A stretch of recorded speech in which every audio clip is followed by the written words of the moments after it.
Codiplay деген сенің ойыңша ол не? Дүниежүзі бойынша барлық проблема бірдей. Енді Codiplay AI мен жұмыс істеуге бір ынтасы бар ма? Сонда айтады, біз Қазақстан олай соншалықты ақша бермейді деп ойлағанбыз дейді. Европада кіру кішкене қиындау. Ештеңке білмеген бала бір сабақтан кейін қандай да бір IoT проект құрап шығады өзі. B2G мен жұмыс істеу мен білуімше өзім по ощущениям өте қиын. Дүниежүзі бойынша сол мектептің негізгі активі ол оқушылар емес, ол негізі мұғалімдер. Жас жаңа тілді көрсең не айтар едің? Көптеген программистерді тәрбиелеп, әр мемлекет өзінің AI моделін жасау керек.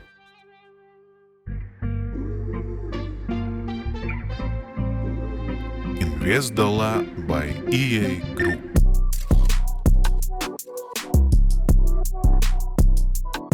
Бәріңе сәлем. Бұл бүгінгі Инвестдала подкастының жаңа шығарылымы. Бүгін бізбен қонақта Жанаділ Талдыбаев. Жалпы айтқанда жас стартапер, өте потенциалы үлкен және қалай айтсам болады, широко известный осы венчурлық бір ортамызда. Бүгін сізді шақыруға көптен күттік. Біз осыған дейін жаңағы инвесторлармен сөйлестік. Енді стартапердің көзімен және сыртта табысты стартапермен сөйлескен бір көптеген сұрақтар дайын бүгін бізде. Келгеніңізге рахмет. Қош келдіңіз. Саламатсыздар, қош болдық. Шақырғандарыңызға рахмет. Жылы сөздеріңізге рахмет.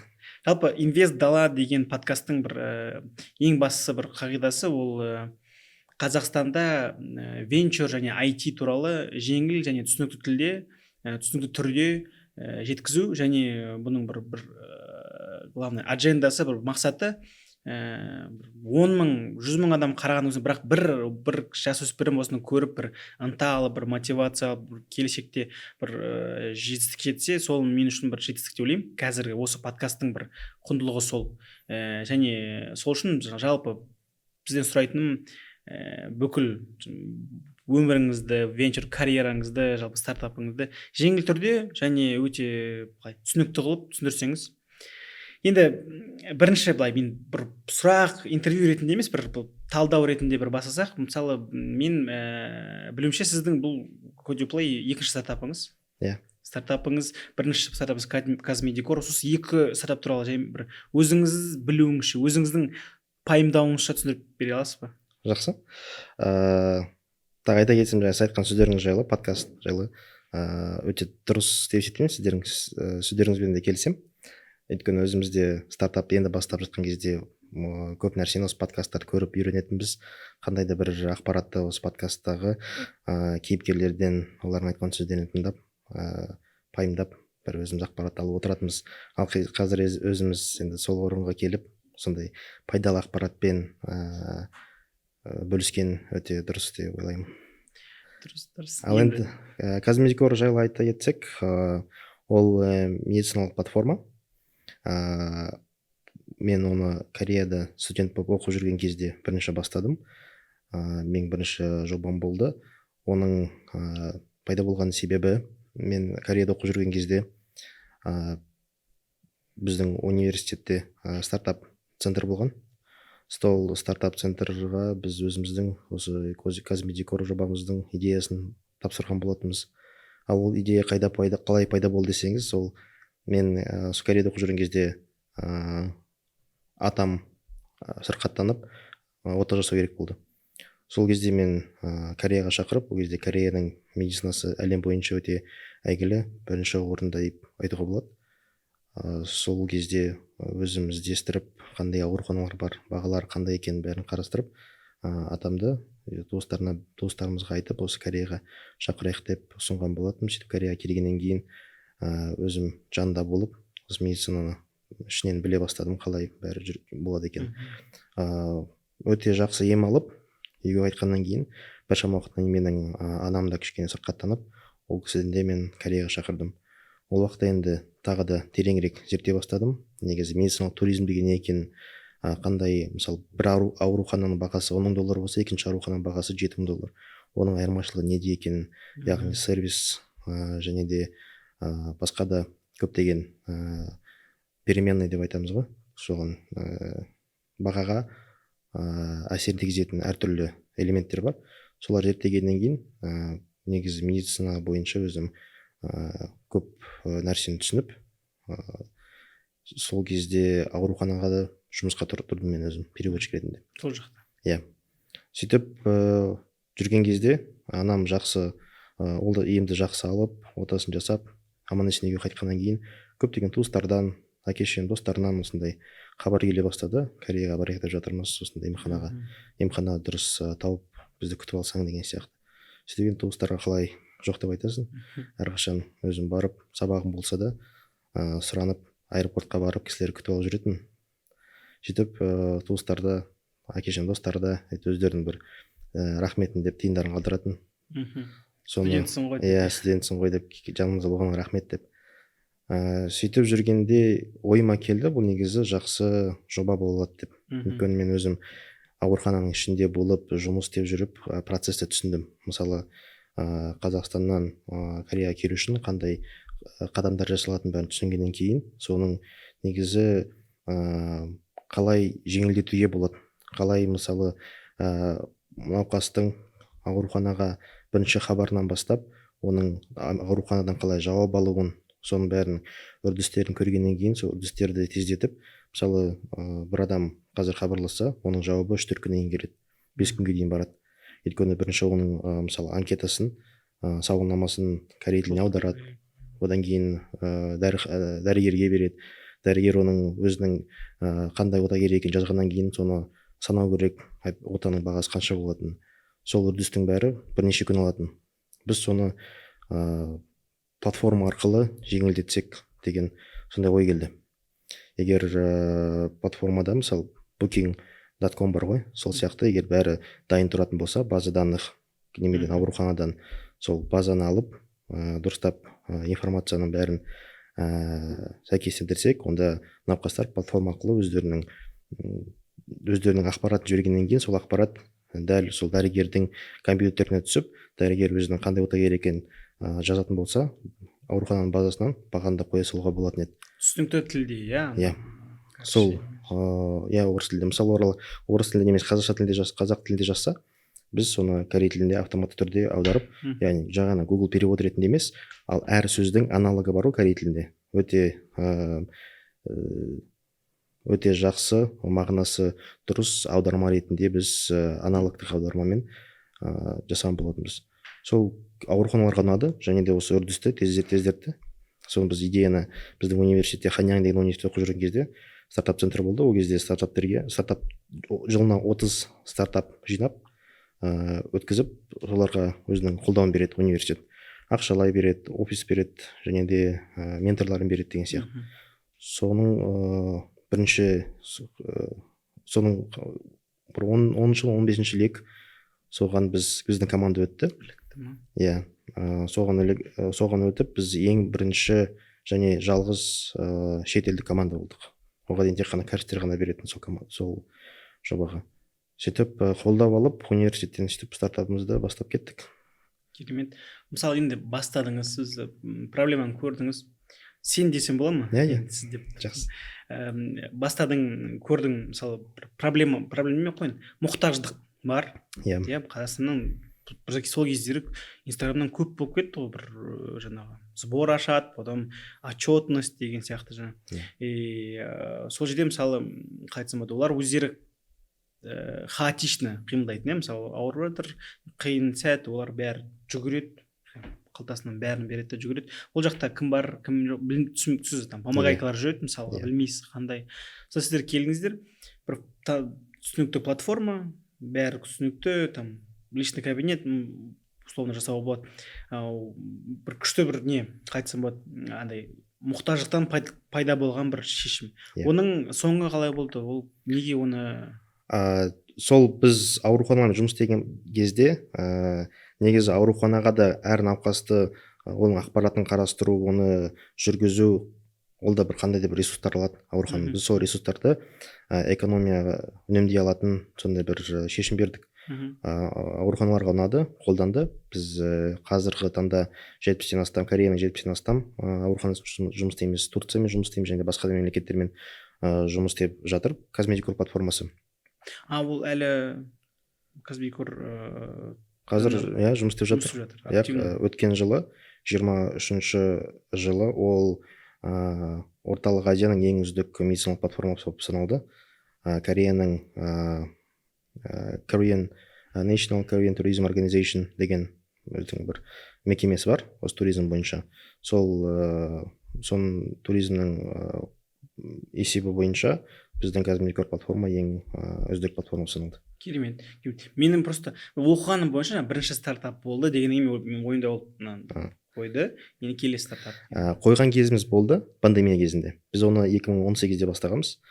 2017-де идея болып, бәрін формировать етіп, бизнес план деген сияқты бәрін жүргізіп, 2018-де өнімді біз нарыққа шығардық.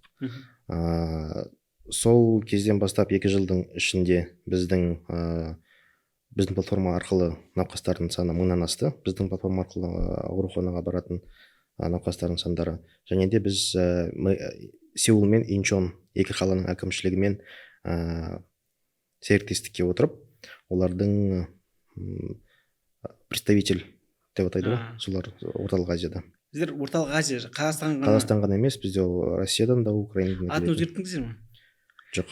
Казмедикор болып қалды. Сол Казмедикор болып қалды. Керемет. Қазақстанда ол өзі сенің бір неңсіз, ықпалынсыз жұмысқа кіріспей ақ өзі жұмыс істеп жатыр. Пандемия кезінде оны біз жабуға тура келді, өйткені ешқандай мемлекеттер адамдар қабылдамады, бәрі жабық болды. Сол кезде біз өзіміздің фокусымызды Codeplay'ға жібердік.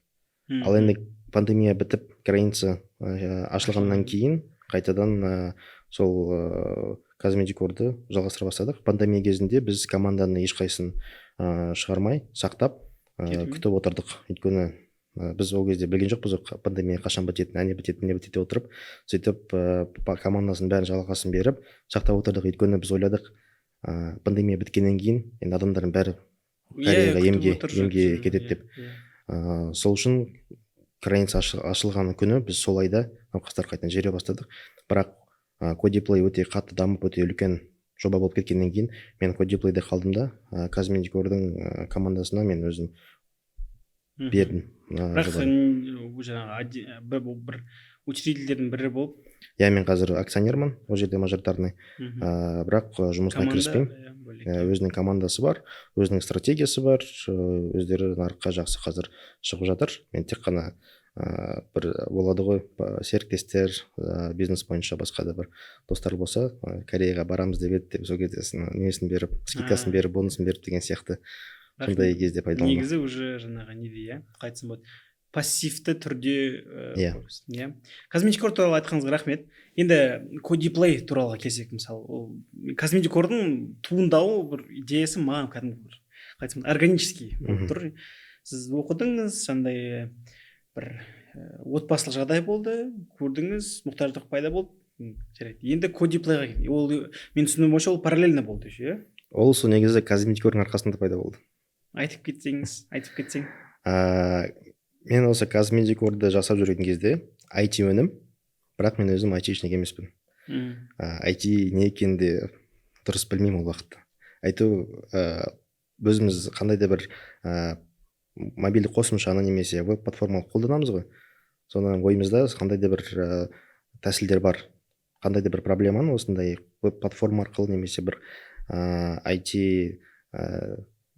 құралдар арқылы шешуге болатын деген сана сезім ғана бар. Бірақ оны қалай жасау керек екенін мүлдем ойым жоқ.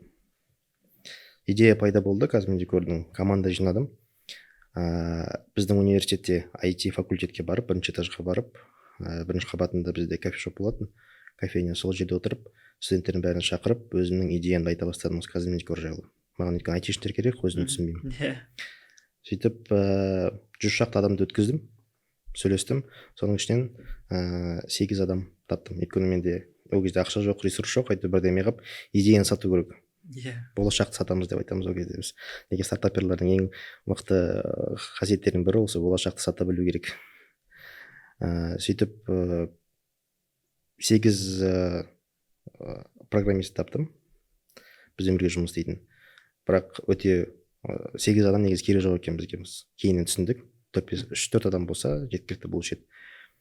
Сөйтіп енді IT продукт құрғаннан кейін тек қана бизнес процестерді өзіме алсам, ал IT-ні сол командама команда бар деп иә CTO деген сияқты соның өзінде де қиын екен оны түсіну керек маған да деп ойладым да өзім зерттей бастадым IT деген не екенін бірақ мен негізі мамандығым өзі бірінші бакалаврдағы мамандығым филолог иә ал Кореяда магистратурада оқып жүрген мамандығым ол бизнес администрирование операционный менеджмент сол үшін операциялық процестерді өзіме алып техникалық жағды командаға тапсырамын деп сөйтіп ойлаған болатын бірақ ол ойдың толықтай қате болды өйткені фаундердің өзі түсінбесе не жасап жатқанын ештеңке жақсы жүрмейді сондықтан өзім зерттей бастадым оқи бастадым командадағы айтишниктерге де мені үйретсін деп ұсыныс жасап сөйтіп оқыдым корей тілінде болды көптеген нәрселер соны түсіну қиын болды өзімде уақытым да жоқ негізін айтса басында өте қиын болып көрінді сондай бір отторжение дейді ғой барьерлер көп болды оқыған кезде сонда қалай айтсам болады короче бұл жерде мұқтаждық өзінің личный мұқтаждық иә анандай қалай айтсам болады проблема да иә IT үйрену керек бірақ кәдімгі традиционный IT-ді үйренуге тырыспадыңыз мысалы барып курс алып уақыт жоқ қой оған уақыт жоқ иә айтып бірақ бірдеме базовый бір ақпараттар болу керек деп ойладым қандай да бір білім базалық бір білім болу керек деп есептедім де сол үшін әртүрлі тәсілдер қолданып көрдім соның ішінде геймификацияға келдім мен өзі кішкентай жастан бастап ойын ойнаған жақсы көретінмін компьютер ойын телефон ойын сонан кейін ойын арқылы оқыған өте оңай екен ол кезде геймификация енді ғана қарқын дамып келе жатқан кез болатын сонда бір веб ойындар болды сол ойындар арқылы бағдарлама тілдеріне үйреніп алгоритм не екенін түсінуге болатын цикл ақырындап C++ пен Pythonмен бағдарламайды кішкене түсіндіретін сондай бір ойындар болды негізі мына атының өзі бір күшті да кодиплей кодировать етіп отыр да ойнайды деген сияқты сонда игроманмын деп кезінде ойнадыңыз кезінде иә мен сабақ көп оқитынмын соны сабақ оқығаннан кейін бір қандай да бір стрессті шешетін алдайтын сондай бір өзіме хоббиім сол компьютер ойындар болатын бір жаңағы неде Испанияда бір венчурный инвестор кісі Анна Гарсия дейтін сол кісі айтатын тұғын мен командамда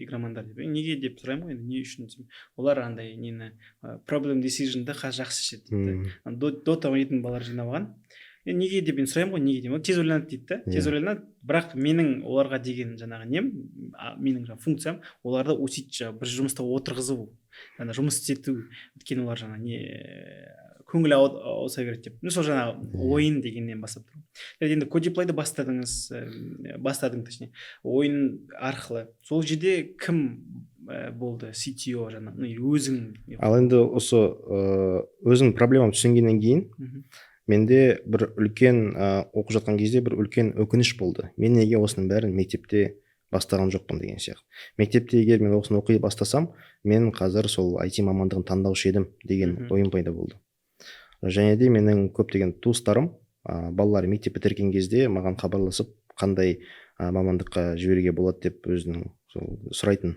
қандай да бір неме берші деп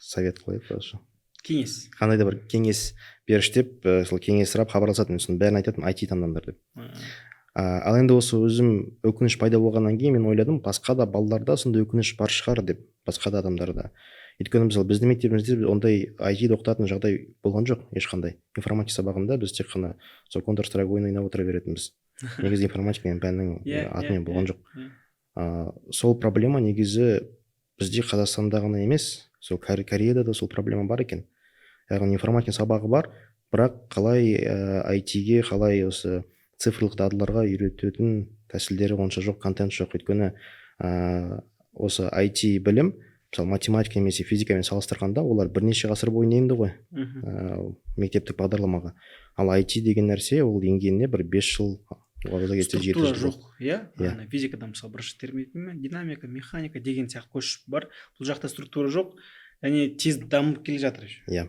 мысалы 2 жыл бұрынғы білім қазір сен уже актуальны болмауы мүмкін дәл солай сондықтан сол идея келді негізі өзімде сол бауырларым болатын соларға көмектесіп өзім кеңесін беріп жүрген кезде соларға айтып осындай ойындар бар әртүрлі веб ойындар бар, соны ойнап қазір мектеп кезінде үйренсіңдер, университетке түскеннен кейін бірдеңе біліп келесіңдер, өте дамыған ары қарай тезірек болады деп. Бірақ тағы бір проблеманың бірі, сол кезде көбінде үйінде компьютер жоқ екен. Тек қана осы жағдай болмағаннан емес, негізі қазіргі кезде көп нәрсені біз смартфонмен істейміз ғой. Видеоны смартфонмен, ойынды да смартфонмен, мобилграф пайда болғанымен видео монтажда бәрі телефонмен істейді. Компьютер көп пайдаланбайды. Әке шешесі қандай да бір офисный бір жұмысшы болмаса, онда компьютер көбінде жоқ екен адамдарда. Сондықтан қалай сонда ол үлкен барьер сияқты көрінді. Егер сен IT оқығың келсе, сенде міндетті түрде компьютер болу керек. Компьютер болмаса оқи алмайсың деген бір проблема мен басымда тұрып қалды. Соны қалай шешуге болады деп ойлаған кезде мобильдік қосымша арқылы бағдарламау тілдеріне үйретсе қалай деген бір ой келіп, сол оймен мен командама келдім. Керемет. Осы жерде бір андай не істесек бола ма? Көрермендерге бір қайтан отступ. Кодиплей деген сенің ойыңша ол не? Кодиплей дегеніміз ол балаларды қазақша цифрлық дағды дейді ғой, орысша айтқанда цифровой навыки. Осы digital skillsға үйрету, бағдарламау тілдерін үйрету арқылы, AI арқылы және IoT бағдарламау арқылы осындай әртүрлі дағдылар арқылы цифрлық дағдыны дамыту. Бала кезінен бастап 6 жастан 18 жасқа дейін бізде толықтай программамыз бар, соны оқытатын экожүйе. Бұл экожүйенің ішінде мобильдік қосымша бар. Мобильдік қосымшада балалар ойын ойнап, бағдарламау тілдерін үйренеді. Python, C++, Scratch. Одан кейін ол үйренгеннен кейін сол алған білімді енді олар қолдана білу керек. Өйткені көптеген балалар бағдарламау тілін үйренеді, бірақ ол не үшін үйреніп жатқанын және оның қолданысы не екенін түсінбейді. Сондықтан біз CodeKit деген IoT проекттер жасай алатын жинақтарды жасадық. Сонда балалар телефон арқылы, мысалы C++ пен кодить етіп, бағдарламау жасап, әртүрлі IoT проекттер жасай алады. IoT деген Internet of Things, қандай да бір ақылды техника. Мысалы светофор болсын, немесе шлагбаум болсын, немесе қандай да бір интернетке қосылған, интернеттен команда алатын техниканы біз IoT деп атаймыз. Бала өзінің қоршаған, күнделікті көретін технологияны қалай жасауға болатынын біз үйретеміз.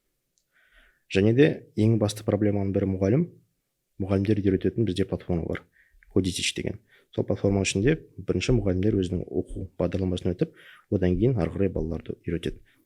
Сонда бұл B2C платформа ма, немесе B2B мектепке сатылатын? Тек қана B2B және B2G. Біз B2C жұмыс істемейміз. Біздің экожүйемізде мектептерге енгіземіз. Мектептер енгізіп, мұғалім үйреніп, біздің құралдарды қолданып, балаларға өте жақсы, тиімді және масштабтай алатын білімді бере алады. Өйткені мысалы математика, физиканың сабағын қандай да болса бір аудиторияда жүргізе беруге болады ғой, ал IT жүргізу үшін міндетті түрде компьютер керек, тағы басқа бір құралдар керек.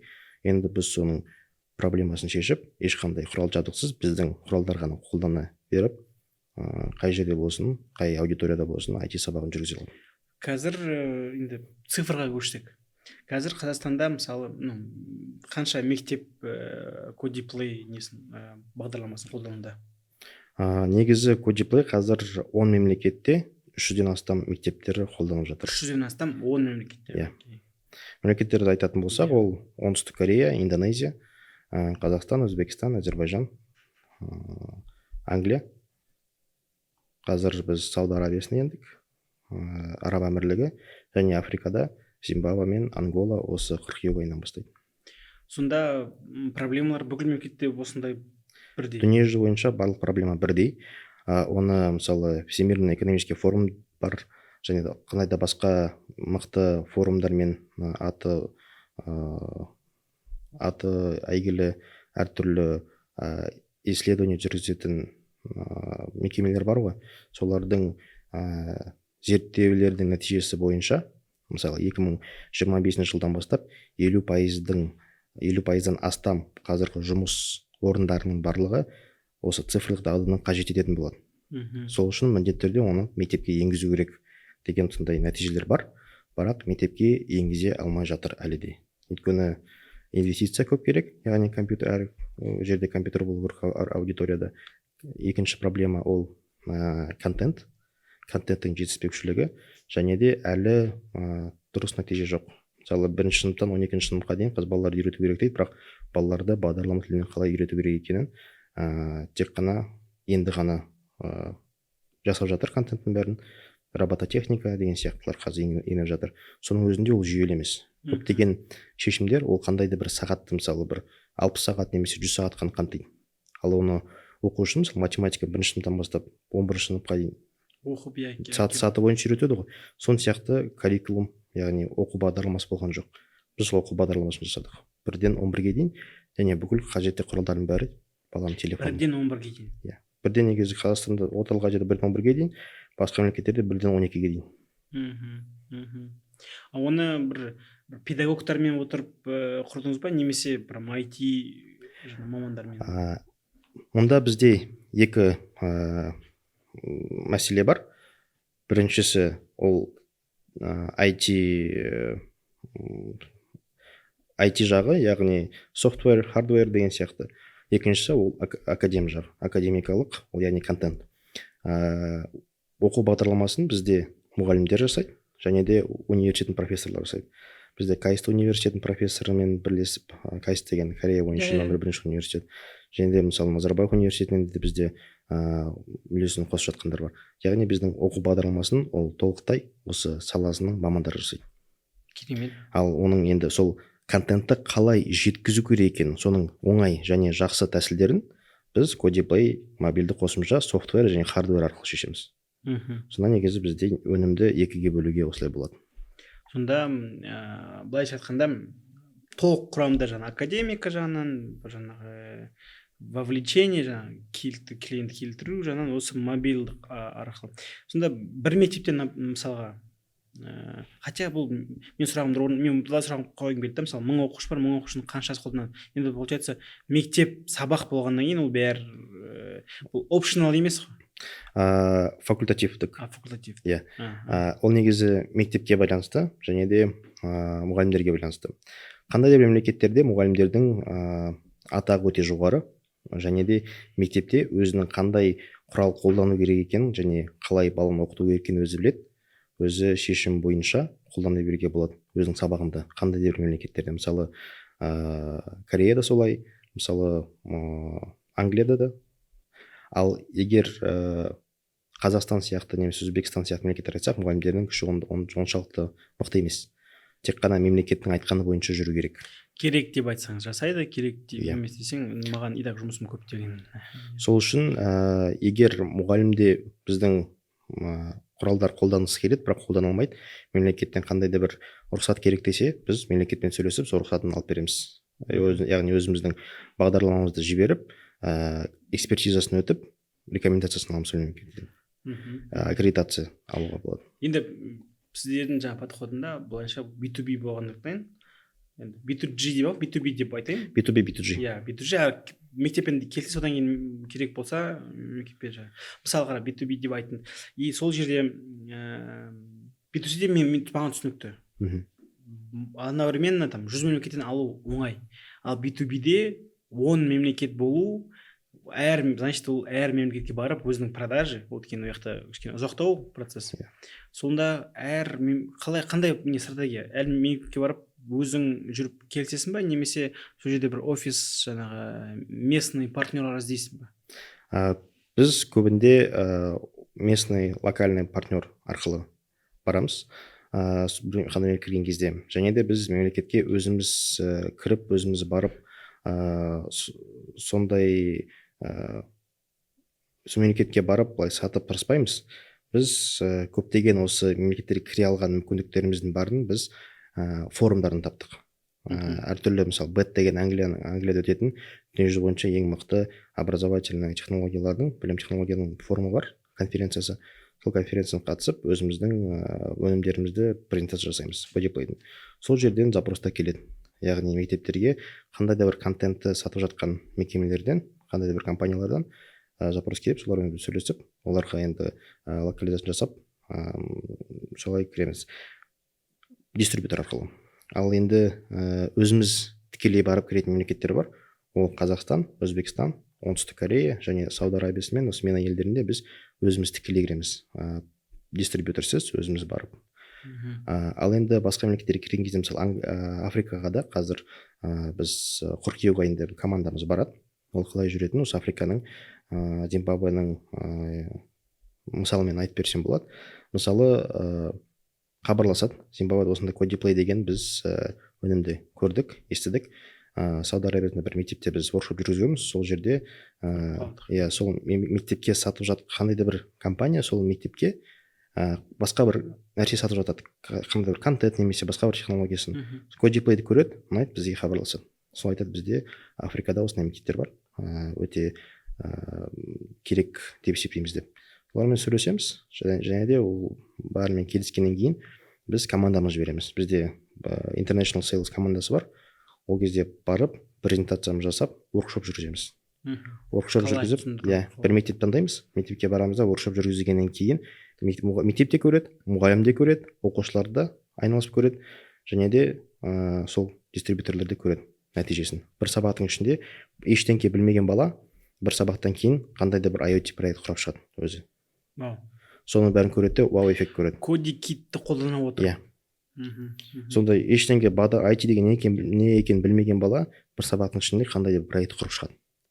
Сол кезде бәрі көреді, яғни вау эффект, содан бәрі алғысы келеді, мектепке енгісі келеді. Сөйтіп ары қарай процесс жүргізеді. Команда презентациясын жасап, воркшоп жасап болғанда команда кетеді, ары қарай уже юридическая часть. Сонымен ары қарай және мұғалімдерді біздің платформада үйретеміз. Сол мектептің жаңағы мұғалімдер тоже бір неотъемлемый бір бөлік қой, олар керек, олар ең басты, ең маңызды деп айтуға болады. Өйткені мектептердің негізі дүниежүзі бойынша сол мектептің негізгі активі ол оқушылар емес, ол негізі мұғалімдер. Әр мектептің деңгейі олардың мұғалімдермен сыналады. Сол үшін әр мектеп өзінің мұғаліміне инвестиция жасағысы келеді. Ал Codiplay алу арқылы ол өзінің мұғаліміне бірінші түрде инвестиция жасайды, яғни біз мұғалімдерді үйретеміз. Сол үшін негізгі біздің осы тәсіліміз, осы сату тәсіліміз өте жақсы, мектептерге жақсы келеді. Өйткені егер тек қана оқушы жайлы айтатын болсақ, біз оқушыға былай істейміз, былай көмектесеміз деген сияқты, онда мектептер қатты қызықпайды. Оқушы мектеп бітіреді, кетеді, ары қарай мектепке қатысы жоқ. Ал енді мұғалім сол білімді өзіне қалдырады, ары қарай мектептің деңгейін көтереді деген сияқты. Өте керек. Енді 10 мемлекеттен, мысалы жалпы оңтүстік Корея мен Қазақстан түсінікті. Сен екі отаның десем болады, біреу академиялық жағынан, біреу туған. Басқа мемлекеттер қандай форматпен, қалай технологиясын таңдайсың? Мысалы халық санына ма, немесе жаңағы expenditure to education, жаңағы білімге құйылған ақшадан қалай санайсың? Ең бірінші шешім қабылдаған кезде біз қарайтын нәрсеміз ол біздің қаншалықты ресурсымыз кетеді екен соған. Сол мемлекетке, сол проектке. Мысалы, қазір біз Мена мемлекетіне үлкен фокус жасап жатырмыз, және араб мемлекеттерінің бәрін қосуға бізде үлкен проблема жоқ. Команданы біре жібереміз, воркшоп жасаймыз, мектептерді ары қарай қосып, екі аралық келісімдер жүре береді. Ал егер мысалы қазір Румыниядан өте үлкен қайта жазып, аптасына бір рет жазып отырады, осы Румынияда мектепте қосайық деп едік деп. Бірақ Румынияны қосу үшін Румыния тілін қою керек, оның программасын, бағдарламасын зерттеп соған адаптация жасау керек деген сияқты. Біздің ресурсымыз көп кетеді сонымен Румынияға кіру үшін. Ал енді ол жерде бізге қазір қанша мектеп беруге дайын? Мысалы 5-10 мектеп болатын болса, бізге ол қызықсыз. Өйткені ресурсымыз көп кетеді, және де соған тиімді емес болып саналатын болады. Ал егер қандай мемлекет бізге біз 100 мектеп қосуға дайынбыз десе, онда сол мектепке біз адаптация жасауға дайынбыз. Локализация. Егер мысалы ағылшын тілінде оқитын болатын болса, онда ешқандай ресурс бізде кетпейді. А егер қандай да бір өзінің тілдері болатын болса, және де қандай да өзінің ерекшеліктері болады, сол ерекшеліктерді енгізу үшін ресурс кететін болса, онда біз ойланамыз, барайық па, бармайық па деген сияқты мемлекетке.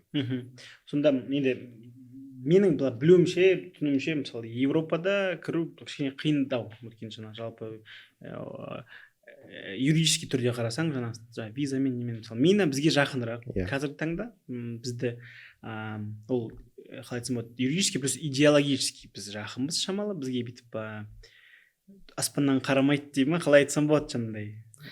Ол да бар. Және тағы бір ерекшелігін айтайын, Европа мен Американың нарығының. біз мысалы Европа нарығына бармай, біз Англияға барған себебіміз сол жерде біз болып, сол жерде партнер, яғни серіктесіміз болып кіргізейік дегеннен кейін біз сонда кірдік. Бірақ біз Европа мен ақш нарығын қарамаймыз. Оның басты себептерінің бірі, сіз айтқандай, үстінен қарап менсінбеушілігі бар. Екіншісі, ол адамдардың балаларына деген, сол жақта адамдардың балаларына деген қарым-қатынасы, көзқарасы. Бізде орталық Азия болсын, араб елдерінің болса, балалар үшін жанын береді. Бала үшін инвестиция жасайды, университетін төлеп береді, тойын жасап береді деген сияқты бәрін бала үшін істейді. Ал Европа мен ақш елдерінде олар балаларын өйтіп қарамайды. 18 жасқа толғаннан кейін үйден шығарып жібереді. Білім жағдайында да солай. Ол бала қалай оқиды, жақсы оқи ма, жаман оқи ма, болашақта кім болады, көп ойламайды олар. Мектептерде де солай. Және де сол мемлекеттердің бізде тағы осындай бір сұрақ қоятын жиі, біздің конкурент кім деп. Негізі біздің конкурент қандай да бір осы біз сияқты оқу беретін бағдарлама тілдерін немесе робототехника оқытатын компаниялар емес. Біз негізі конкурент ол баланың бос уақытын немесе баланың уақытын алатын қандай да бір басқа іс-шара, активити. Онда конкурент көп қой. Онда өте көп. Европа мен ақш-та балалардың экстра curriculum activity, сабақтан тыс қандай да бір өзінің оқулары, ол жерде мысалы пение деген бар, актерское мастерство деген сияқты әртүрлі креативті, творческий бір көптеген класстар бар, мүмкіндігі және шешімі, выбор дейді ғой, выбор өте көп сол жерде. Ал Қазақстан болсын, Корея болсын, немесе араб елдер болсын, творческий жақтарға көп қарамайды, шығармашылық жақтарға. Баланы, яғни математикасын жақсы көру керек, физика жақсы білу керек, IT-дің немесін қатты көріп отыр тенденциясын. Сол үшін олар сол жаққа қарай көп баланы оқытады, баланы мәжбүрлейді оқытуға. IT-ді оқы, өйткені сен өскеннен кейін жақсы жалақы табу керексің, жақсы мысалы маман болу керексің деген сияқты. Қасында мысалы эдтектің көбісі, менің білуімше, ол бір потребностьтан шығатын нәрсе. Мысалы, жалпы школьный образование көтеру үшін бір андай стартап жасасаң, просто школьный образование, 2-ші класс, 3-ші класс. Ата-аналар алмайды. Олар алады қашан? КТЛ нишқа түсетін кезде 6-ші класстан кейін алады, немесе ЕНТ 11-ші класс. И көп деген эдтек сол осы ЕНТ-ның қасында, немесе КТЛ неге түсу, немесе жаңа осы экстра бір skills, ол жаңағы IT үйрену, IT деген жалпы ол қазіргі новый потребность қой. ЕНТ-дан бөлек, ЕНТ тапсырмайық, сен там Java нені үйренші, жұмысқа дайынсың дегендей. Сол үшін мен көрдім, органически келеді. Менің ойымша бұл бүкіл әлемде осындай тенденция бар. Жалпы IT деген қазір 90% жаңа проекттердің бәрі IT мен связаны. IT бұл одан кейін қазіргі новый бір волна, менің ойымша AI. Енді Codeplay AI мен жұмыс істеуге бір ынтасы бар ма мысалы? IT деп негізі біз қазір бұрын бөлек айтадым, қазір бөлек IT деп айта алмаймыз. Өйткені барлық нәрсе IT-ден тұрады. IT жоқ қазір ештеңе жоқ қазір, бәрі IT-мен байланысты. Дәрігер болсын, қазір отасын бәрін робот арқылы жасайды. Мұғалім болсын, яғни осындай қандай бір IT платформа қолданып арқылы сабағын береді деген сияқты контент жасайды. Сондықтан IT деген ол енді қазіргі уақыттың требование дейді ғой, требование времени. Must have болды. Қазір мысалы бұрын ағылшын тілі must have болды ғой, қандай да өзінің бір жақсы маман болу үшін. Сол сияқты қазір IT цифр дағдыларын болмаса сен жетістікке жете алмайсың. Сондықтан қазір бәрі IT-ға кіріп кеткен. Ал енді IT-дің ары қарай дамып AI дегеніміз, ол да өте қазір маңызды тақырыптардың бірі, барлығы соған кіргісі келеді. Codeplay-да да бізде бар, бізде AI модульдер бар.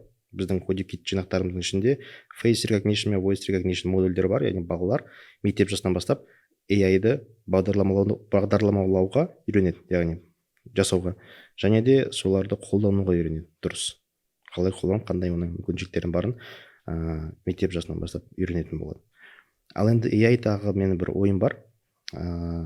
Көптеген бізден адамдар сұрайтын, егер қазір барлығын AI жасайтын болса, онда бағдарлама тілдерін оқып қажет не деген сияқты. Өте үлкен бізде челленджі бұл сондай сұрақ. Көптеген қазір AI компаниялардың бастықтары, мысалы Nvidiаның Дженсен деген CEO-сы айтты ғой, программирование үйренбеңдер, бәрін AI істейді деген сияқты. Негізгі сондай адамдар сондай AI-ды басқарып отырған адамдарға халықтың бағдарламау тілдерін білмегені өте тиімді. Өйткені қазіргі AI нарығында 5-6 компания ғана монополия ұстап отыр қазір. Барлық күш солардың қолында. Енді біздің болашақ 5-10 жылдың ішінде AI бүкіл өмірімізді өзгертіп, біздің өмірімізді контролировать етеді. AI жүргізетін болады біздің өмірімізді. Ал енді сол компаниялардың иелері ол американдық және Қытай компаниялары болады. Яғни қазіргі таңда біз өзіміздің цифрлық бостандығымызды жоғалтып алатын қаупіміз бар. Егер әр мемлекет өзінің AI моделін жасамайтын болса, онда біз сол OpenAI мен тағы басқа бір AI компанияларын соларға тәуелді болып қалатын боламыз. Сондықтан қазіргі оны болдырмау үшін қазір бастан көптеген программистерді тәрбиелеп, әр мемлекет өзінің AI моделін жасау керек. Google кезінде енді шыққан кезде біз бостандықтың бәрін Google-ға беріп қойдық. Қазір Google бәрін тыңдайды, бүкіл поиск Google арқылы жүреді. Енді Google тек қана поиск, тек қана ақпарат беретін нәрсе ғана. Соның өзінде біздің өмірімізді басқарып отыр ол. Ал енді тура сол Google сияқты дәрежеге ие болатын AI болатын болса, енді ол өмірімізді басқарып кетеді. Түбегейлі өзгереді. Енді мен келсем, жалпы Қазақстанда өзінің үлкен бір керемет база керек, тек Қазақстан емес, бүкіл әлемге. Әр мемлекет өзіне, мысалы, бұл жерде Codeplay'дың бір маңыздылығын көріп тұрмын. Жалпы даже AI-дың сонша мықты болуы IT-ге деген көзқарасты көтереді, қызығушылықты көтереді. Мысалы, қазір мен білемін, ноу-код платформалар бар неше түрлі. Сен жазасың, маған мынау керек, мынау керек. Бірақ соны білу үшін саған цифрлық не жазу керек білу үшін просто сен әшейін мен мынандай жасағым келеді деп, мысалы, күшті бір структураны бермесең, запросты мысалға деймін да, мен даже жаңағы ойыңыздан бөлек, ойдан бөлек. Мен мысалы бір компания істеп жатыр, маған бір кішкентай бір алгоритм керек, функция керек. Мен просто маған осындай функция керек десем, маған қандай жауап келетінін білесіз, там хаос. А если мен жалпы углубленно білмесем де, жалпы сырттай түбегейлі түсінсем, мен жақсы бір запрос бере аламын. Сен айтып отырғанның атауы бар, ол қазір компьютер синкинг деп атайды. Мысалы біз көбінде креатив синкинг және критикал синкинг деп атаймыз ғой. Ол қандай да бір креатив синкинг болса, онда шығармашылыққа байланысты, критикал синкинг қандай да бір проблеманы шешуге байланысты. Ал енді компьютер синкинг деген ол дизайн синкинг, яғни бір нәрсені жасауға байланысты. Өйткені IT барлығымызға производитель болуға мүмкіндік беріп отыр. Платформа жасай аламыз, мобиль қосымша жасай аламыз, яғни біз творители дейді ғой, создатели. Соны енді дұрыс түрде сен айтқандай жүйелі түрде запрос жасап, қандай да бір өнім алу үшін сол компьютер синкинг керек. Компьютер синкингті алу үшін жасөспірімге оған Digital thinking. Как раз Codeplay'дың несі. Окей. Енді мен кезінде осыған ұқсас робо-вундеркид деген қазақ стартап. Рүстем Акишбаев. И оның енді ол өзінің оның продукты өз заманынан ерте болып қойды деп ойлаймын. Ол кезде бум болған жоқ қазіргідей. Ол кезде робо-вундеркид дейтін бір андай бізге емес, ол бір өте қайтсам болады, бай кісілер алады, бізге қатысы жоқ. Сондай ойлайды ғой, ол кезде IT деген шамалы алыстау. Сонымен сөйлескенде ол айтатын тұғым, менің проблемам, что бала ол алса, ол продукт алса, бірден ынта болады. Бірақ оған сатып алып беретін ата-анасы.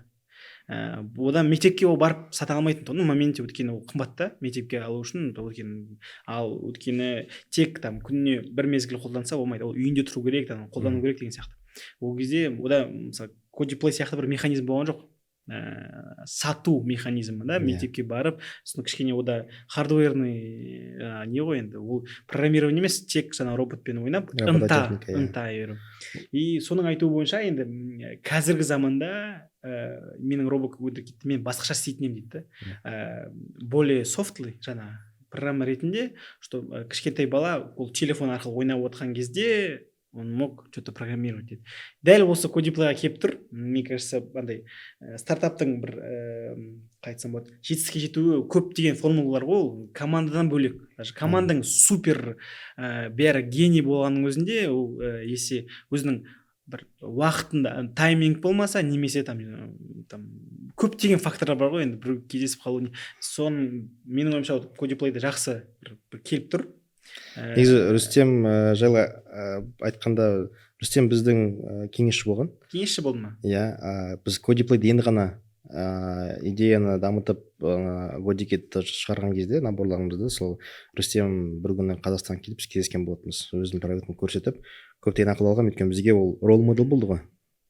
Тек қана эдтек стартаперлар ғана емес, негізі стартап венчурлық комьюнитиге Рүстем кренч шығып, экзит болып, кикстартерға шығып, соған шыққанның өзі көптеген адамдарға, стартаперларға қандай да бір жетістік болып есептелді, рол модел сияқты бізге әсіресе. Сондықтан өзім мақсат қоятын, осы Рүстеммен міндетті түрде кездесіп ақылын алсам ғой деген сияқты, кеңесін алсам ғой деп. Сөйтіп кездесіп өзінің кеңесін берді. Сол кезде айтқан хардвер емес софтверға көп көңіл бөліңдер деп. Сондықтан да біз софтверға көп. Жаңағыдай ғой, мысалы біз бұл подкасттың мақсаты жаңа поколенияны жаңағы өсіру.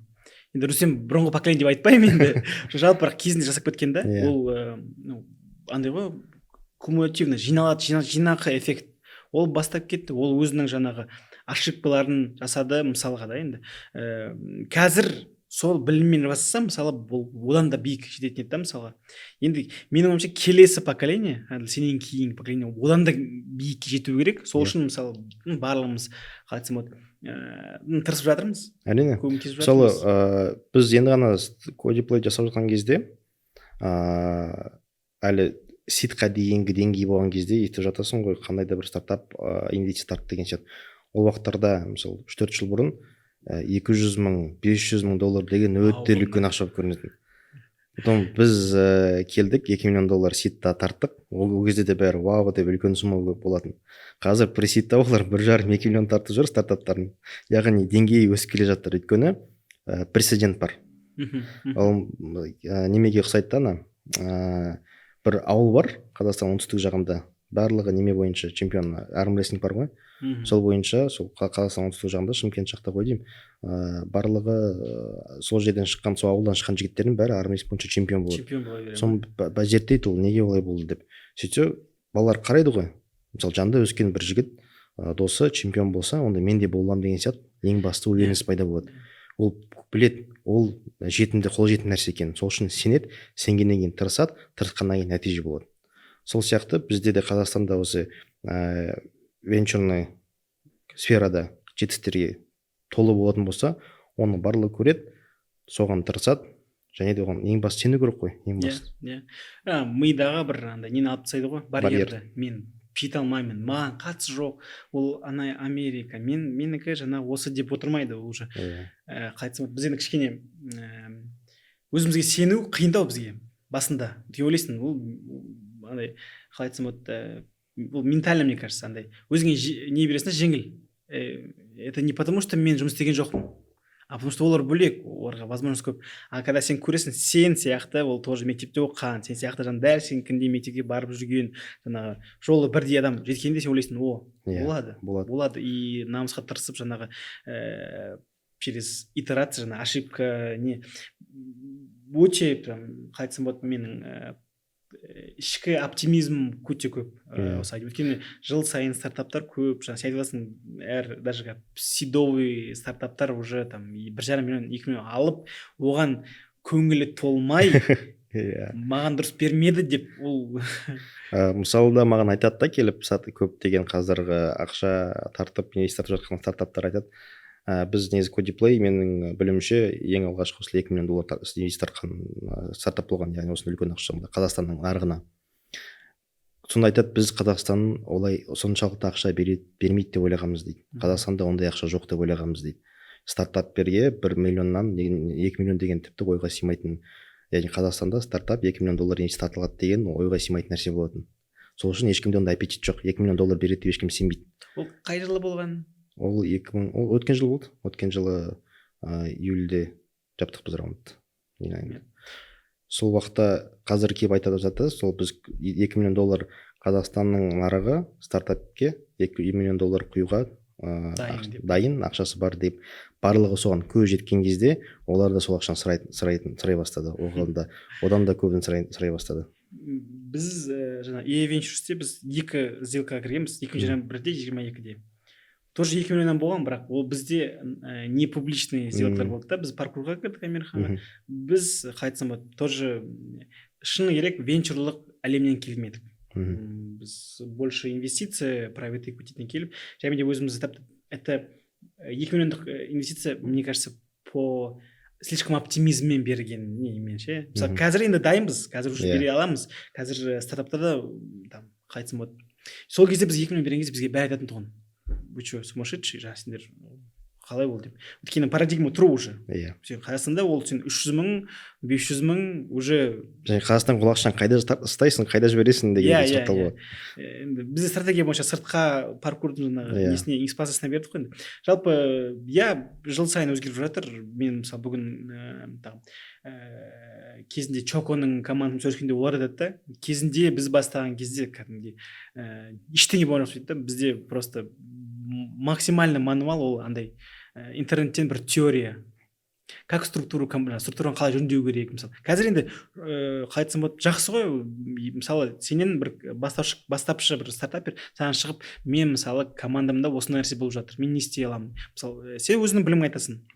Саған да уже айта алатын бір кісілер болса, мысалы бір үлкен недандай бізде КТЛ-дың системасында бар екен осындай олимпиада дайындау деген, жаңағыдай айтқандай. Бір көреді да олимпиада дайындайды, ол барады кішкене үйретеді. Өйткені ол 5 жыл құртқан бір білімін, мысалы сен 3 жыл жүресің уайымдап, сен соңында шештің.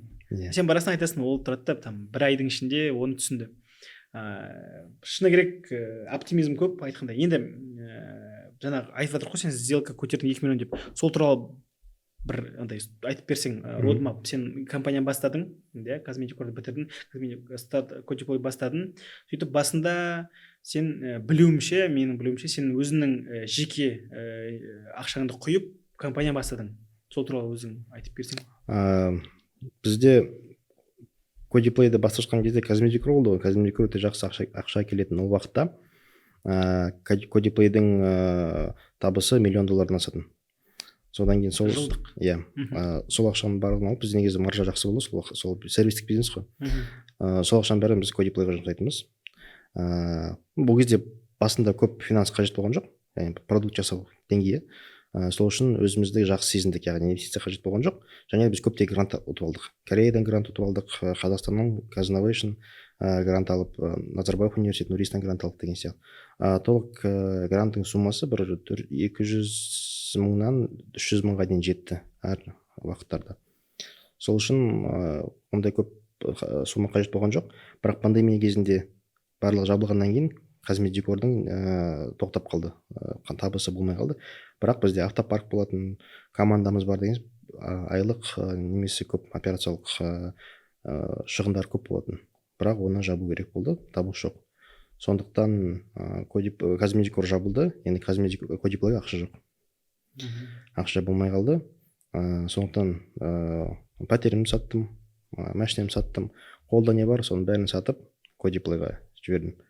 Кодиплойға барлық тәуекелімді соған құйып, ары қарай дамыттық. Өйткені біздің экосистема қазір, экожүйе, бірақ ең басында ол тек қана бір ғана өнім болатын, Кодиплой мобильдік қосымша. Одан біз Кодикитті жасай бастадық, одан кейін Кодитич. Әр өнім жасаған кезде ресурс керек болды. Және сатылым деңгейі де, яғни нарыққа шығу деңгейі де әртүрлі болды. Мысалы біз мобильдік қосымша жасаймыз, жинақтар жасаймыз, Кодикитті мектепке барып сатайық десек, мектеп айтады, бізде мұғалімдер қолдану керек екен. Қалай қолданатынын білмейді, мұғалімдер бізде компетенциясы жоқ дейді. Соны біз ойлаймыз, енді не істейміз, енді мұғалімдердің компетенциясын көтеру керек. Оны көтеру үшін отдельно өнім керек, Кодитич керек. Енді соны жасау үшін біз қайтадан гаражға қайтып, жаңадан неме жасаймыз, өнім жасаймыз. Жаңадан продукт жасағаннан кейін соған ақша керек. Оған ақша іздейміз, қарызға аламыз, бүйтеміз, сатамыз бәрін, жасаймыз. Жасап енді сатайық десек, айтады, экспертиза өту керек дейді. Ананы нету керек, бюрократия басталады. Ол бюрократияны бір жарты жыл жүреді. Соған дейін командаға ақша керек деген сияқты табыс жоқ, бірақ шығындар көп. сөйтіп жүрген кезде біз 6 айдың ішінде, 6 емес бір 3-4 айдың ішінде бірінші мектептер қостық Алматы облысында, Алматы қаласында. Алматы облысы неге? Не үшін? Қандай да бір немелер болды ғой, шаралар болды ғой, форум, конференциялар, соларға қатысып мектептерге сатып жүрген кезде сондай бір мектептерге біз сата алдық. Офис негізі Алматыда. Офис бізде қазір Сол кезде офис сол кезде Астанада. Біз біз Назарбаев болғаннан кейін Астанада деп Назарбаев университетінен юристі біз акселерация өтіп жатырмыз. Алматыға жиіп келеміз, Алматы облысына келеміз, Астанада мектептер сатып көреміз. Енді Алматының облыс мектептері бірінші керісті сатып алуға. Сразу келіп, полностью ойладық, все, Алматы облысын қазір бәрін жаулап аламыз деп, команда бәрін Алматыға көшіріп келдік. Астанадан бір айдың ішінде релокация жасап, Алматыға келіп, Алматыда дамый бастадық. Бірақ Алматыға келгеннен кейін бюрократия басталды. Сөйтіп 3-4 айдың ішінде айтып қостық мектептерді. Бұдан кейін мен Кореяға бардым. Кореяда бір күннің ішінде 2 мектеп қостым. Екінші күні тағы 3 мектеп қостым. Себебі Кореяда уже не болды, иә? Кореяда біз апробат жасағанбыз. Біріншіден, екіншіден, мен уже Казмедикор бойынша Инчон мен Сеул қаласының серіктесі болдым ғой. Сонда барғаннан кейін, пандемиядан кейін мен барғаннан кейін көп адамдар ауысып кетті. Бірақ директор департаменті туризмі қалды, сол кісімен сөйлесіп, әңгімелесіп, енді жаңа проектін барды. КС-ке кіруін білесің ол жақта. Иә. Қазақстанда енді B2G мен жұмыс істеу, мен білуімше, өзім по ощущениям өте қиын. Қазақстан ғана емес, бүкіл әлем бойынша. Әлемде мен жұмыс істемедім да, Қазақстанда мен білуімше қайтсам болады, нестабильно. Сен бүгін может я деп айтады, келістің, қолды алдың, ертесіне басқа бір шығады. Ол тенденция, айтып түсінбасам, бүкіл әлемде бар. Ол саған насколько Кодиплейдің дамуына әсер етеді, тормозит нелерді, жеңіл не болады. Мысалы біз B2B, B2G ғой. B2B дегеніміз ол жекеменшік мектептер, частная школа. B2G деген мемлекеттік мектептер яғни. Біз B2B-ді сатып жақсы үйрендік. Қалай, мысалы, әр мектептің директорының өзінің KPI бар, бюджеті бар, мектептің алдындағы мақсаты бар деген сияқты. Сол бәрін зерттегеннен кейін келіп, қандай да бір офер жасай аласың. Сол офер өзінің мектептің KPI-на бәрін сәйкес келетін болса, сделка жүреді. Және де decision maker-ға хабарласа білу керек. Өйткені мұғалімдер немесе басқа да decision maker емес адамдар жай ғана уақытын ғана кетіреді. Егер decision maker болмаса, онда сөйлесудің пайдасы жоқ қандай. Сол үшін осындай элементтер бар. Яғни білгеннен кейін сен сделканы жүргізе аласың. Бірақ оны білу үшін де сразу білмейсің, оған уақыт керек. Бірінші мектеп көресің, екінші мектеп сөйтіп 10 мектепті аралап шыққаннан кейін, бірақ түсінесің қандай да бір элементтер бар екен. Бюджеті болу керек, KPI болу керек деген сияқты. Ол тек қана сол іс-әрекеттердің сандары ғой. Сол іс-әрекет жасай арқылы тәжірибе алып түсінесің. B2G-де тура солай. B2G дегеніміз ол да сол B2B сатылым сияқты, бірақ оның элементтері бөлек. Точки влияния на продажи, точки влияния на контракт басқа. Оның decision makерлері басқа, және сол decision makерлердің өздерінің KPI мен бюджеттері басқа, алдына қойған мақсаттар басқа. Соны білгеннен кейін, сол алдына қойған мақсатын біз қалай Кодиплей арқылы шеше аламыз. Соны біз ойластырып, Кодиплеймен келіп офер жасаймыз. Оферинг сол жерде андай не болу керек, четко андай точкаларына, олардың керекті точкаларына. Сол үшін B2G-де ол басқа мемлекеттерде бірдей, ол тек қана B2G сатылым қалай сату керек екенін үйрену керек. Әр мемлекетте әртүрлі, бірақ базалары примерно бірдей.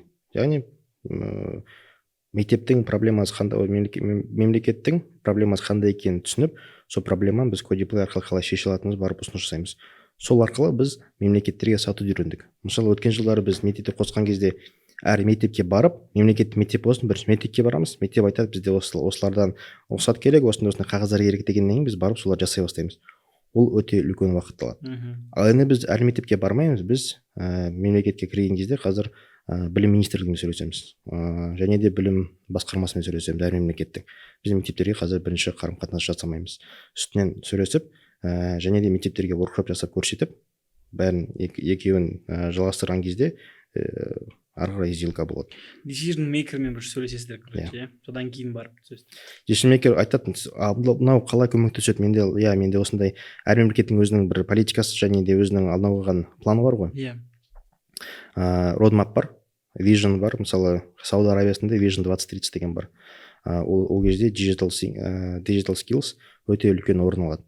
Біз соны зерттеп, оны өздерінің алдына қойған мақсаттарын қалай жеткізуге болады кодиплей арқылы. Біз арқылы деп, иә. Соны біз ұсынамыз. Олар айтады, оны қалай шешесіңдер?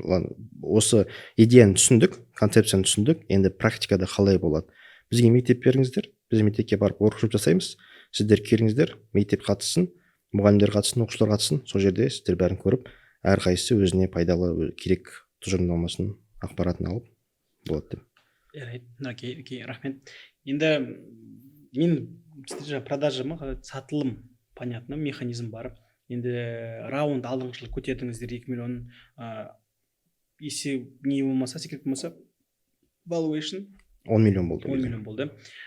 Сол 2 миллион сіз дальше экспансияға біз ақша алған кезде бізде уже мектептер болды, договорға отыратын.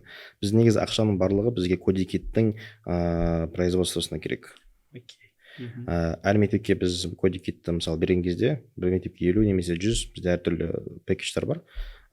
Бір кодикеттің бізге бағасы шамамен 90-100 доллардың арасында болады, логистикасының барлығымен. Яғни бір мектепті біз қосқан кезде біздің инвестициямыз бар мектепке. Мысалы бір мектепке біз 100 кодикет беретін болсақ, $10 000 шамамен. Ал мектеп бізге айына төлеп отырады сол ақшаны. Яғни біз break-even point-қа бір мектептің қарым-қатынасымен санағанда 5-ші немесе 6-ші айға жетеміз.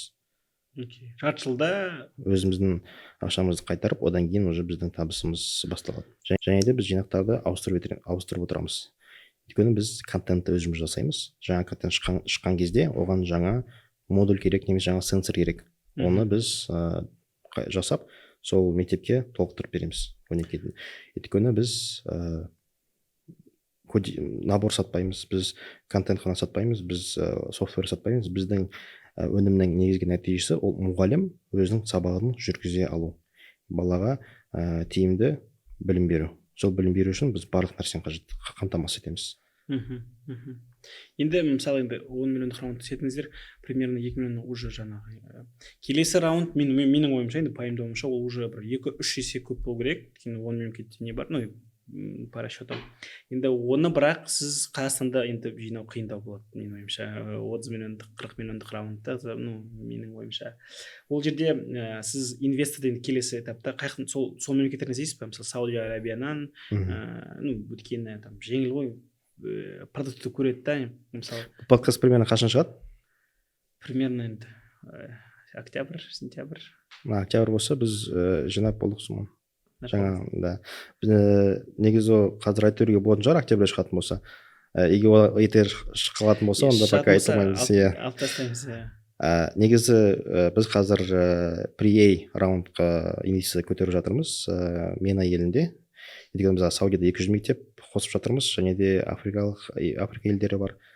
Сол Мена елінің мектептерін қамтамасыз ету үшін біз жаңа раунд көтеріп жатырмыз, pre-A. Сол инвесторлармен. Сол жердегі инвесторлармен фондтар, Араб Әмірлігі мен Сауди, осы екі елдің фондтары $20 миллион, $100 миллион бағасында.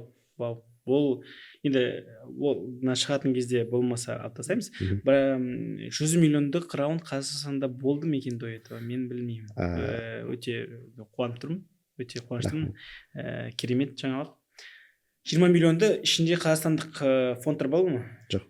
Тек қана шетелдік фондтар. Қиындау болады біздікілерге. Керемет. Одан кейінгі қалай айтсам болады, біз бәріне сұрақ қоямын мен андай. Юникорн болады, мен инвестор сұраймын ғой, юникорн болуға ықтималдығы көп стартаптар кім дегенде. Енді сенің ойыңша, енді қазіргі ең жақын сен болып тұрсың. Сен ойыңша юникорн болуға шанс емес, қалай айтсам болады, не керек кодиплейға? Қандай майлстоунға жетсең, сен өзіңе сенімді боласың? Немесе юникорн болу мақсатта жоқ па? Негізі мақсатымыз юникорн болу. Біздің қазіргі стратегияның жақын 5 жылдық стратегиямыз бар. Сол стратегия бойынша юникорн болып 15 миллиард бағасына жету. Яғни юникорн емес, декакорн болу бізде. Ол үшін біз қазір аналитиканы жүргізіп жатырмыз. Көптеген компаниялар және де басқа да аналитиктерді көмектесіп жатыр. Мысалы Баубек білесіз ғой, Бауыржан. Солда бізге көмектесіп өте мықты бір аналитикасы беретін болады, IPO жағынан. Инстаграмдағы аналитикасы прям. Сол әртүрлі аналитиканы қолданған кезде өзімізге пример мөлшерлеп отырмыз, қандай немелер қандай метрикалар болса біз өзіміз мақсатымызға жете аламыз. Оның жауабы бізде 45 мемлекетте 50 мың мектеп болатын болса, онда біз сол декакорн бағасына жете аламыз. Ал 50 мың мектеп деген не? 50 мың мектеп деген ол 3 регион: Орталық Азия, Мена және де Юго-Восточный Азия. Әр 3 регионда бізде 2-3 мемлекеттен бар. Ол жерден де запростар бар. Біздің қазір мөлшерімізді санап отырған кезде, біз өткен жылы осы дәл осындай уақытта өткен жылы бізде 25-30 мектеп қана болды. Қазір бізде 300 мектеп. Біз бір жылдың ішінде мектеп саны бойынша 10 есе өстік, ал енді МРР бойынша біз 15 есе өстік. МРР бойынша 15 есе өстіңіз бір жылда. Иә. Оған 2 миллион құрттыңыздар. Иә. 2 миллионнан көп құрттық. Инвестиция, өздеріңіз рекуррингға түсініп тұрмын. Иә. Ал енді ары қарай біз ол кезде қазіргі деңгейге жету үшін біздің біліміміз, біздің экспертизамыз деген сияқты, яғни бағана айтқандай, әр мектепке барып сатып отырдық. Қазіргі кезде біз мемлекеттермен сөйлесе аламыз, мемлекеттермен саудаласуды үйрендік. Ол кезде өткен жылы мысалы ешқандай мемлекет, ешқандай біздің тіпті шетел тұрмақ біздің білім министріміз біз қабылдамайтын. Ал қазір біздің бэкграундымыз қарап, ол мемлекетте осындай мектептер бар, бізде және де аккредитациялар бар. Британдық және финдік программа бойынша, солардың стандарттар бойынша біз осы жақын арада аккредитацияны аламыз. Яғни Codiply қосылған әр мектеп қандай елде болсын, ол британдық стандарт бойынша оқитын болады. Ол уже үлкен қандай да бір сапа, жоғарғы сапаның көрсеткіші. Сол үшін бізге қазір мемлекеттермен сөйлескен кезде біздің қазіргі контракттарымыз ол бір мектеп емес, ол 50-100 мың мектепке дейін барады. Себебі енді қалай енді начинающий стартапқа продукт маркет фит десе, сіздерде уже больше қалай айтсам болады, бір көрсете алдыңыздар. Өйткені көп қой, репутация бар, не бар, бизнестің жасай ала білулеріңіз деп. Өте қуаныштымын, бұл бүгін инсайт болды. 100 миллиондық раунд Қазақстанда менің ойымша болмаған. Қазақстандық стартаптар, менің білуімше. Мен енді Каспиді как стартап деп ретінде қабылдамаймын. Олар өздері айтса да, менің ойымша андай, мен үшін стартап ол Қазақстанда өсіп, мысалы раунд, сол проблемаларды көріп, осы сферадан. Хотя Citix бар, Енді мен өте қуаныштымын. Жалпы бүгінгі подкастты менің ойымша толықтай күшті алып шықтыңыз. Қазақшамыз кішкене шала болса кешірім сұраймыз, өйткені қайтсам болады. Біз әдеби тілде мақсат емес, ауызекі тілде түсінікті қылып оқушыларымыз Codiply мысалы программирование үйретсе, біз жайымдеп осы подкаст арқылы венчур, IT, осындай жаңа тіл сияқты Шығыс Қазақстан облысының тумасы мектепте оқыған бала қазір 100 миллиондық компанияның бір фаундері бол деген үлкен нәтиже. Ол бәріне менің ойымша сенде дәл сондай проблемалар болды бәріндікіндей. Мектепке кешігіп қалу, бірдеңе, ол адами. Соны былай қарасаңыз, біздің неміз горизонт планирование, көкжиегіміз өте кең болу керек, жастарға айтуымыз. Енді сенен бір жастарға өзің соңғы бір қайтсам болады, енді өсиет демей ақ қояйын, енді бірақ бір напутствие бір айтсаң, өзің мысалы сол жас жаңа тілді көрсең не айтар едің? Ең бастысы өзіміздің тәжірибемізге, өткен жолымызға қарап қазір түсінетін нәрсеміз, ол қандай бір мақсатқа жету үшін ол тек қана іс-әрекеттің санына байланысты, яғни количество попыток деп айтады. Ешқашан пландарымыз немесе біздің алға қойған қандай бір жоспарларымыз сол жоспар бойынша орындалмайды. Әрқашан өзгеріс болады, әрқашан проблема болады, біз бәрін біле алмаймыз. Және де стартап кезінде біз өтіп жатқан жолымыз бізге, біз бірінші рет өтіп жатырмыз сол жолмен. Сол үшін көптеген қателіктер жібереміз. Әлі де болады. Иә, әлі де болады. Сол қателіктерге дұрыс реакция беру. Негізгі менің ойымша, осы жетістікке жеткен успешный стартап дейді ғой, солардың негізгі формуласы ол олардың идеясында емес, олардың технологиясында емес, сол идеямен өзінің мақсатына қойған мақсатындағы жолында қандай да бір проблема пайда болғанда сол проблемаға қалай реагировать ете білу. Яғни не сдаваться, қолын түсірмеу, және де әр қашан іс-әрекет жасап, сол іс-әрекеттен қателік жасап, сол қателіктен қандай да бір ойын түсіну, пайымдау, және де соған ары қарай басқаша істеп көру. Сол кезде жетістік болады. Иә, әрқашан ошибка өте қателік деген өте жақсы нәрсе. Қателік жасаған адам, іс-әрекет жасап жатқан адам. Қателік жасамаса, сен жылжып жатқан жоқсың деген сөз. Сол үшін сол іс-әрекеттерді тастамау керек, попыткаларды ары қарай жасай беру керек. Сол мен де толығымен келісемін. Бәріміз қанша бір проблема, қанша бір қиындық болса да мойымай көптеген итерация жасай берейік. То бір соңында өзіміздің жетістігімізге жетеміз. Әркім жете алады, жете біледі. Оған тек мойымай, жаңағы қолын түсірмей. Бүгінгі подкастта болғаныңыз үшін рахмет. Сәлеміңізге рахмет. Бүгінгі подкаст осымен бітті. Мен ойымша керемет болды. Жазылыңыздар.